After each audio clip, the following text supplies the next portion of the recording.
देश में economic liberalisation शुरू होने के बाद दुनिया भर की कंपनियां भारत आई थी।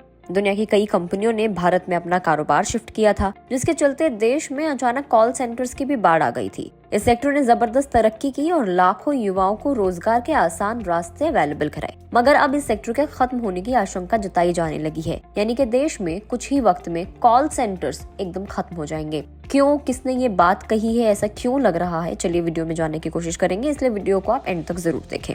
दरअसल कॉल सेंटर सेक्टर के सामने आर्टिफिशियल इंटेलिजेंस विलेन बनकर खड़ी हो गई है। देश की सबसे बड़ी आईटी कंपनी टीसीएस के सीईओ के कृतिवासन को लगता है कि देश में कॉल सेंटर्स के पास सिर्फ 1 साल का ही वक्त है। इसके बाद एआई उनके सामने एक बड़ा चैलेंज बनकर खड़ा हो जाएगा और कॉल सेंटर बिजनेस को तगड़ी चपत लग जाएगी। टाटा कंसल्टेंसी सर्विसेज के सीईओ के कृतिवासन ने एक इंटरव्यू में बताया कि पूरे एशिया में एआई का इम्पैक्ट कॉल सेंटर्स पर दिखाई देगा। कॉल सेंटर की जरूरत कंपनियों को नहीं रह जाएगी। एमएनसी तेजी से एआई को अपनाते जा रहे हैं और जल्द ही इसका असर दिखाई देने लगेगा। फिलहाल कॉल सेंटर्स की जॉब्स में कोई कटौती नहीं हुई है, हालांकि नौकरियों पर एआई की असर की आशंका को टाला नहीं जा सकता है। उन्होंने ये भी कहा कि कॉल सेंटर के पास काम कम आने लगेगा। टेक्नोलॉजी की मदद से कस्टमर्स की समस्याओं का समाधान निकाला जाने लगेगा। जनरेटिव एआई से लैस चैटबॉट कस्टमर्स की ट्रांजैक्शन हिस्ट्री को समझकर वो सारे काम कर सकेंगे जो कि एक कॉल सेंटर का एजेंट करता है। पूरी दुनिया में कॉल सेंटर और सॉफ्टवेयर डेवलपर्स की नौकरी पर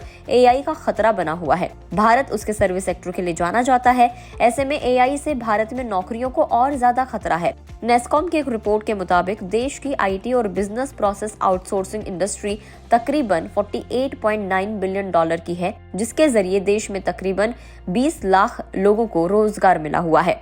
के कृतिवासन ने कहा कि टेक इंडस्ट्री में प्रोफेशनल्स की डिमांड ना तो तेज होगी और ना ही कम होगी। हमें वर्कफोर्स को बदलते हुए दौर के हिसाब से ट्रेनिंग देनी होगी। टीसीएस ने देश में करीब 6 लाख लोगों को रोजगार दिया हुआ है और कंपनी का सालाना रेवेन्यू $30 बिलियन है। टीसीएस सीईओ ने कहा कि एआई का जॉब्स पर असर तत्काल तो नहीं दिखाई देगा, लेकिन इसका लॉन्ग टर्म असर जरूर होगा। टेक्नोलॉजी की डिमांड बढ़ रही है। एआई के आने के बाद टीसीएस की क्लाउड बिजनेस यूनिट को 200 से ज्यादा प्रोजेक्ट्स मिले। ऐसे में एम्प्लॉयज की स्किल्स बढ़ाकर उन्हें एआई से लड़ने के लिए तैयार किया जा सकता है। तो अब ऐसे में उनका तो मानना ये है टीसीएस के सीईओ का कि इसका जो सबसे बड़ा असर पड़ेगा एआई का, वो कॉल सेंटर्स पर पड़ेगा, क्योंकि जो काम वहां का एजेंट करता है वो एआई चैटबॉट भी कर सकता है पूरी हिस्ट्री को समझकर। आपको क्या कुछ लगता है? एआई के खतरों को लेकर पहले भी कई बार बातें हो चुकी हैं। कई बार ऐसा कहा गया है कि एआई हम सब की जॉब्स के लिए खतरा है। कई बार ऐसा भी बोला जाता है कि एआई जॉब्स के लिए खतरा नहीं है।